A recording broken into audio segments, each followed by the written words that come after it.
आज के टाइम पे हमारे फ़ोन में बहुत सारे कैमरे होते हैं, किसी में 3 होता है, किसी में 4 होता है और फ्रंट का भी मिला दें तो हमारे फ़ोन में 5 कैमरे होते हैं। और ये चीज़ हमें ऑलरेडी मालूम है कि किस कैमरे का काम क्या होता है, किस तरह से हमें इसे यूज करना है।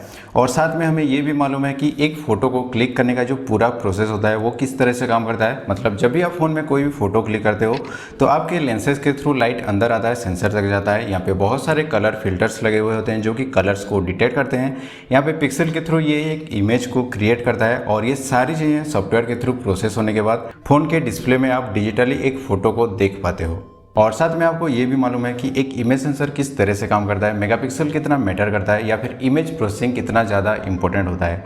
लेकिन यहाँ पे एक इमेज सेंसर एक फ़ोटो को क्लिक करने के लिए जितना इंपॉर्टेंट रोल प्ले करता है, यहाँ पे एक लेंस भी उतना ही इंपॉर्टेंट होता है, जिसके बारे में ज़्यादा कोई बात नहीं करता। तो इस वीडियो में हम इसी के बारे में बात करेंगे। और अगर आपको ये सारी चीज़ें अच्छे से समझना है तो यहाँ पे कुछ टेक्निकल चीज़ें हैं जो कि आपको सबसे पहले समझनी जरूरी है। तो वीडियो का स्टार्टिंग का पार्ट आपको थोड़ा सा बोरिंग लग सकता है, लेकिन बाद में मैं आपको लाइव प्रैक्टिकल एग्जाम्पल के साथ सारी चीज़ें अच्छे से एक्सप्लेन करूँगा तो आप चीज़ें समझ जाओगे। तो सबसे पहले लेंस दो तरह के होते हैं, एक कन्वेक्स लेंस और एक कनकेव लेंस। और कन्वेक्स लेंस आपने काफ़ी बार यूज करा होगा स्कूल के टाइम पे एक्सपेरिमेंट वगैरह के लिए। तो ये लेंस बीच में से थोड़ा सा थिक होता है और साइड से थिन होता है, और कनकेव लेंस बीच में से ये थिन होता है और साइड में से ये थिक होता है। लेकिन इन दोनों लेंसेज में जो मेन डिफरेंस है, जैसे कि इस डायग्राम के साथ आप देख सकते हो, कन्वेक्स लेंस में ये लाइट को ज़्यादा कैप्चर करता है और इसके थ्रू जितने भी लाइट इसमें पास करते हैं ये सारे जाके एक पॉइंट पे मर्ज होते हैं। इसके ठीक अपोजिट कनकेव लेंस में बहुत ही कम लाइट को ये कैप्चर करता है और इसके थ्रू जितने भी लाइट पास होते हैं ये एक दूसरे से दूर जाते हैं, कभी भी ये मर्ज नहीं होते। और ये एक मेन रीज़न है जिसके वजह से कि कैमरा का जो फ्रंट लेंस होता है हमेशा ये एक कन्वेक्स लेंस होता है, क्योंकि ये ज़्यादा लाइट को कैप्चर करता है। लेकिन इस लेंस के साथ अभी यहाँ पे दिक्कत क्या है कि इसके थ्रू जो लाइट्स पास करते हैं ये हमेशा एक पर्टिकुलर पॉइंट पे मर्ज नहीं होते, यहाँ पे मल्टीपल पॉइंट्स पे ये मर्ज होते हैं। और इससे जो फोटो निकल के आता है इसके कुछ हिस्से शार्प आते हैं, लेकिन ज़्यादातर जो हिस्से होते हैं वो काफ़ी ब्लरी आते हैं। तो इसके वजह से इस चीज़ को कंट्रोल करने के लिए यहाँ पे वन साइडेड कनकेव लेंस का यूज करा जाता है, जिसके वजह से कि यहाँ पे सारे लाइट्स जो हैं ये एक पर्टिकुलर पॉइंट पे जाके मर्ज होते हैं और इसी पॉइंट को बोला जाता है फोकल पॉइंट। और यहाँ पे जो भी लाइट पास करता है इसको सही डायरेक्शन देने के लिए और एक पर्टिकुलर फोकल पॉइंट को अचीव करने के लिए यहाँ पे मल्टीपल लेंसेज का यूज करा जाता है। यहाँ पे कुछ कन्वेक्स लेंस होते हैं, कुछ कनकेव लेंस होते हैं, चाहे वो DSLR का लेंस हो चाहे वो किसी फ़ोन का लेंस हो, सभी में मल्टीपल लेंसेज का यूज करा जाता है। जैसे कि इस डायग्राम में आप देख सकते हो ये एक स्मार्टफोन का लेंस का स्ट्रक्चर है और यहाँ पे टोटल 6 लेंसेज का यूज किया गया है। और यहाँ पे जो लेंसेज की अरेंजमेंट है, मतलब कि कहाँ पे आपका कन्वेक्स लेंस यूज होगा और कहाँ पे आपका कनकेव लेंस यूज होगा, ये पूरी तरह से एक कंपनी के ऊपर डिपेंड करता है और ये लेंस टू लेंस भी चेंज होते रहता है। तो यहाँ पे अरेंजमेंट इनका जितना बेटर होगा और यहाँ पे लेंस का क्वालिटी जितना बेटर होगा, आपको जो फोटो की क्वालिटी मिलेगी, इसमें जो शार्पनेस मिलेगी, आपको उतना ज़्यादा बेटर मिलेगा। तो यहाँ से दो टेक्निकल टर्म सबसे ज़्यादा इंपॉर्टेंट है, एक है फील्ड ऑफ व्यू और ये काफ़ी सिंपल है। जब भी आप कैमरा ओपन करते हो तो यहाँ पे आपको जितना एरिया दिखता है आपके फ़ोन के स्क्रीन में, ये है इसका फील्ड ऑफ व्यू। और मेन कैमरा में फील्ड ऑफ व्यू आपको थोड़ा सा कम मिलता है और वाइड एंगल में आपको सबसे ज़्यादा मिलता है। और दूसरा है फोकल लेंथ। जैसे कि मैंने आपको बताया कि लेंसेज के थ्रू लाइट पास करता है और एक पर्टिकुलर पॉइंट पे जाके सारे लाइट मर्ज करते हैं और इसको बोला जाता है फोकल पॉइंट। और इस पॉइंट से लेके जो सेंसर तक का जो डिस्टेंस है इसे बोला जाता है फोकल लेंथ और इसको mm से मेजर करा जाता है। जैसे कि DSLR के जो लेंसेज आते हैं, यहाँ पे आप देख सकते हो, यहाँ पे लिखा हुआ है 18 to 55 mm। इसका मतलब ये है कि इस लेंस के थ्रू मैं जो फोटो क्लिक करूँगा यहाँ पे मैं 80 mm से लेके 55 mm तक का इसके फोकल लेंथ को मैं अपने हिसाब से एडजस्ट कर सकता हूँ। और यहाँ पे फोकल लेंथ जितना कम होगा आपको फील्ड ऑफ व्यू यहाँ पे उतना ज़्यादा देखने के लिए मिलेगा और इसका फोकल लेंथ जितना ज़्यादा होगा, इसको आप जितना इंक्रीज करोगे आपको फील्ड ऑफ व्यू उतना ही कम मिलेगा। लेकिन यहाँ पे फ़ोन के साथ क्या है कि इसका जो फोकल लेंथ है ये हमेशा फिक्स रहता है, क्योंकि फोकल लेंस को अगर चेंज करना है तो यहाँ पे सारे लेंसेज को मूव करना पड़ता है और ये चीज़ यहाँ पे फ़ोन में करना पॉसिबल नहीं है। तो ये फिक्स रहता है और हर एक कैमरा का जो फोकल लेंथ है वो अलग रहता है, डिफरेंट रहता है। और अगर आपको चेक करना है कि किसका फोकल लेंथ कितना है तो यहाँ पे सिंपली आप फोटो में डिटेल्स में जाके इसको चेक कर सकते हो। तो यहाँ पे मैंने 3 फोटो क्लिक करा है, एक मेन कैमरा से, एक अल्ट्रा वाइड एंगल कैमरा से और एक मैक्रो लेंस से। तो यहाँ पे गैलेक्सी M51 का जो मेन कैमरा का जो फोकल लेंथ है वो है 5.23 mm, मैक्रो लेंस का 2.13 mm और अल्ट्रा वाइड एंगल का 1.74 mm। तो यहाँ पे अल्ट्रा वाइड एंगल का फोकल लेंथ सबसे कम रहता है और इसी की वजह से यहाँ पे आपको फील्ड ऑफ व्यू भी ज़्यादा मिलता है। लेकिन किसी भी वेबसाइट में अगर आप अपने फ़ोन का फोकल लेंथ चेक करोगे, जैसे कि यहाँ पे अगर गैलेक्सी M51 का हम फोकल लेंथ चेक करते हैं यहाँ पे GSM एरिना में, तो यहाँ पे लिखा हुआ है 26 mm इक्विवेलेंट।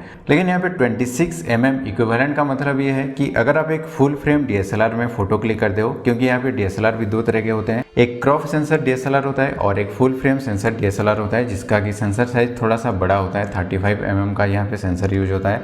तो एक फुल फ्रेम DSLR में अगर आप 26 mm फोकल लेंथ के साथ एक फ़ोटो क्लिक करते हो तो वहाँ पे आपको जो फील्ड ऑफ व्यू मिलेगा वही सेम फील्ड ऑफ व्यू यहाँ पे आपको गैलेक्सी M51 के मेन कैमरे में मिलेगा। तो यहाँ पे फुल फ्रेम DSLR को एक स्टैंडर्ड मेजरिंग यूनिट के हिसाब से यहाँ पे कंसिडर करा जाता है और यहाँ पे उसी के हिसाब से यहाँ पे स्पेसिफिकेशंस में भी ये मेंशन होता है। और जैसे कि मैंने आपको बताया, यहाँ पे आप जितना फोकल लेंथ को इंक्रीज करते हो यहाँ पे आपको फील्ड ऑफ व्यू उतना ही कम मिलता है और साथ ही में दूर में अगर कोई ऑब्जेक्ट है तो उसका आप ज़्यादा डिटेल फोटो यहाँ पे आप कैप्चर कर सकते हो। तो इसी कंसेप्ट पे आपका काम करता है टेलीफोटो लेंस। और एग्जांपल के लिए अगर हम यहाँ पे S21 अल्ट्रा में देखते हैं तो यहाँ पे आपको दो टेलीफोटो लेंस मिलता है। एक में आप 3x ऑप्टिकल जूम कर सकते हो और दूसरे में आप 10x का ऑप्टिकल जूम कर सकते हो। लेकिन यहाँ पे अगर आप 5x का जूम करते हो तो यहाँ पे क्या होता है कि जो 3x का यहाँ पे टेलीफोटो लेंस यूज हुआ है उसमें पहले 3x का जूम ये अप्लाई करेगा और उसके ऊपर 2x का डिजिटल जूम ये अप्लाई करता है, जिससे कि कुछ लोग यहाँ पे हाइब्रिड जूम भी कहते हैं। तो यहाँ पे बेसिकली क्या होता है कि 3x का जूम के साथ अगर आप कोई फोटो क्लिक करोगे और उसको आप क्रॉप कर दोगे तो इसमें आपको जो क्वालिटी मिलेगा 5x जूम के साथ भी आपको सेम क्वालिटी यहाँ पे मिलता है। और यहाँ पे भी इसका जो फोकल लेंथ है ये फिक्स्ड रहता है, ये चेंज नहीं होता। और डिटेल अगर आपको चेक करना है तो यहाँ पे GSM एरिना में इसका फुल क्वालिटी का इमेज आपको मिल जाएगा। तो इसमें अगर हम डिटेल चेक करते हैं 3x टेलीफोटो में यहाँ पे आपको 9 mm का फोकल लेंथ मिलता है और इसी की वजह से आपको फ़ोन में कैमरा बम भी ज़्यादा देखने के लिए मिलता है। और 10x टेलीफोटो लेंस में आपको 30.6 mm का फोकल लेंथ मिलता है। तो 10x टेलीफोटो के लिए यहाँ पे फोकल लेंथ भी ज़्यादा चाहिए होता है और ये एक मेन रीज़न है कि जिसके वजह से यहाँ पे जो लेंसेज यूज हुए हैं वो हॉरिजॉन्टली प्लेस होते हैं, जिसे कि हम पेरिस्कोप जूम भी कहते हैं। और यहाँ पे लाइट्स को एंगल के साथ लेंसेज के थ्रू सेंसर तक पहुँचाने के लिए यहाँ पे दो मिरर्स का भी यूज होता है। और इसमें जो आपको 100x का जूम मिलता है वो इसी 10x टेलीफोटो लेंस के साथ आपको मिलता है। मतलब बेसिकली इसमें डिजिटल जूम अप्लाई होता है, बाकी ये सॉफ्टवेयर के थ्रू इसमें और थोड़ी सी डिटेल ऐड करने की कोशिश करता है। लेकिन अभी रिसेंटली सोनी ने एक नया फ़ोन लॉन्च करा है, सोनी Xperia 1 III करके। और इस फ़ोन के साथ क्या है कि एक ही कैमरे के अंदर आपको डुअल टेलीफोटो जूम का ऑप्शन मिलता है, यानी कि एक ही कैमरे में आपको दो फोकल लेंथ का भी ऑप्शन मिलता है। और ये पहली बार किसी फ़ोन में यूज हुआ है, नई टेक्नोलॉजी है, तो जाहिर सी बात है सोनी ने इसके बारे में ज़्यादा कुछ डिटेल्स दिया नहीं है। बाकी इनका ये जो ऑफिशियल वीडियो है यहाँ पे मैंने जितना नोटिस करा है, ये मेरा पर्सनल ओपिनियन है, ये चीज़ कहीं पे ऑफिशियली मेंशन नहीं है या फिर किसी वेबसाइट में ये चीज़ मेंशन नहीं है। बाकी यहाँ से मैंने जितना नोटिस करा, इसके सेंसर के पास अगर आप जो दो लेंस यहाँ पे यूज हुए हैं वो अगर आप देखोगे तो काफ़ी थिक हैं, काफ़ी बड़े साइज के ये लेंसेज हैं जो कि नॉर्मली किसी फ़ोन में यूज नहीं होते। और यहाँ पे मुझे लगता है कि इसी लेंसेज की वजह से यहाँ पे एक ही कैमरे के अंदर दो फोकल लेंथ यहाँ पे देना पॉसिबल हुआ है। लेकिन यहाँ पे भी ये दोनों फोकल लेंथ यहाँ पे फिक्स्ड हैं। DSLR में जिस तरह से 18-55 है तो आप अपने हिसाब से कहीं पे भी यहाँ पे फोकल लेंथ को सेट कर सकते हो, उस तरह से यहाँ पे इस फ़ोन के साथ आप नहीं कर सकते। या तो आप 70 mm फोकल लेंथ में फ़ोटो क्लिक कर सकते हो या फिर आप 105 mm फोकल लेंथ के साथ फ़ोटो क्लिक कर सकते हो। यहाँ पे आपको ये सिर्फ दो ही ऑप्शन आपको मिलेगा। और टेलीफोटो लेंस के कुछ फ़ायदे भी होते हैं। सबसे पहला तो आप जूम के साथ यहाँ पे ज़्यादा डिटेल्ड फ़ोटो क्लिक कर सकते हो। दूसरा, यहाँ पे आपको डेप्थ इफेक्ट ज़्यादा बेटर देखने के लिए मिलता है। और तीसरा फ़ायदा ये कि नॉर्मल कैमरे में जब आप किसी ऑब्जेक्ट की फ़ोटो क्लिक करते हो तो यहाँ पे जो एजेस होते हैं वो ज़्यादा ब्लरी हो जाते हैं। लेकिन यहाँ पे इसी फ़ोटो को अगर आप टेलीफोटो लेंस के साथ क्लिक करोगे तो यहाँ पे आपको ज़्यादा बेटर पिक्चर मिलता है, यहाँ पे ब्लरीनेस आपको देखने के लिए नहीं मिलता। अब देखते हैं हमारे फ़ोन में फोकस किस तरह से काम करता है। तो किसी भी ऑब्जेक्ट पे फोकस करने के लिए यहाँ पे टोटल 3 तरीके होते हैं। सबसे पहला तो जब आप फ़ोन को मूव करते हो तो ये ऑटोमेटिकली डिसाइड करता है कि कौन से ऑब्जेक्ट पे यहाँ पे फोकस करना है। दूसरा तरीका है आप स्क्रीन में टैप करके किसी भी ऑब्जेक्ट पे अपना फोकस चेंज कर सकते हो। और तीसरा तरीका है फ़ोन में जो प्रो मोड आपको मिलता है, यहाँ पे अपने हिसाब से यहाँ पे फोकसिंग डिस्टेंस आप अपने हिसाब से मैनेज कर सकते हो। तो यहाँ पे होता क्या है, फोकस को चेंज करवाने के लिए कैमरे के अंदर जो लेंसेज यूज होते हैं उनको मूव करवाना पड़ता है और उनको मूव करने के लिए यहाँ पे एक फोकस मोटर का भी यूज होता है। लेकिन यहाँ पे हमेशा दो चीज़ें फिक्स रहती हैं। आपका जो कैमरा का जो मेन लेंस है, फ्रंट में जो लेंस यूज होता है वो हमेशा फिक्स रहता है और आपका कैमरा का जो फोकल लेंथ है वो भी हमेशा फिक्स रहता है। और जब आप ऑटो फोकस का यूज करते हो तो आपका जो कैमरा का AI है, जो सॉफ्टवेयर एल्गोरिदम है, वो डिसाइड करता है कि यहाँ पे लेंस को कितना मूव करवाना है या फिर कौन से ऑब्जेक्ट में यहाँ पे फोकस करना है। और बहुत सारे फ़ोन में आपने देखा होगा कि उनका ऑटो फोकस उतना अच्छा नहीं होता, जैसे कि यहाँ पे Realme X7 Max में आप देख सकते हो इसका ऑटो फोकस काफ़ी डिले है और कई बार ये ऑब्जेक्ट पे सही से फोकस नहीं कर पाता, यहाँ पे स्क्रीन में टैप करके फोकस करना पड़ता है। तो इस तरह के जो प्रॉब्लम्स होते हैं वो सॉफ्टवेयर अपडेट के साथ फिक्स करी जाती हैं। बाकी यहाँ पे अगर आप प्रो मोड का यूज करते हो तो आप अपने हिसाब से डिसाइड करते हो कि यहाँ पे लेंस कितना मूव करेगा और ये कौन से ऑब्जेक्ट पे फोकस करेगा। तो अब बात करते हैं अल्ट्रा वाइड और मैक्रो लेंस के बारे में। दोनों के बारे में एक साथ बात करेंगे क्योंकि दोनों एक दूसरे से इंटर कनेक्टेड हैं। जैसे कि कुछ फ़ोन्स में आपने देखा होगा OnePlus 7T है या फिर सैमसंग का S21 अल्ट्रा है, दोनों में आपको अल्ट्रा वाइड एंगल कैमरा में ही मैक्रो मोड का ऑप्शन मिलता है और इसी में आपको फ़ोटो की क्वालिटी भी ज़्यादा बेटर मिलती है। तो ये काम कैसे करता है कि जैसे कि मैंने आपको बोला था कि अल्ट्रा वाइड एंगल कैमरा में फोकल लेंथ आपका काफ़ी कम रहता है और मैक्रो कैमरा में भी आपका फोकल लेंथ काफ़ी कम रहता है और ये एक मेन रीज़न है जिसकी वजह से कि अल्ट्रा वाइड एंगल कैमरा में ही आपको मैक्रो मोड का ऑप्शन मिल सकता है। लेकिन यहाँ पे कंडीशन सिर्फ इतना है कि आपका जो अल्ट्रा वाइड एंगल कैमरा है इसमें ऑटो फोकस का ऑप्शन होना चाहिए, मतलब कि अलग से इसमें एक फोकस मोटर का यूज करना पड़ता है।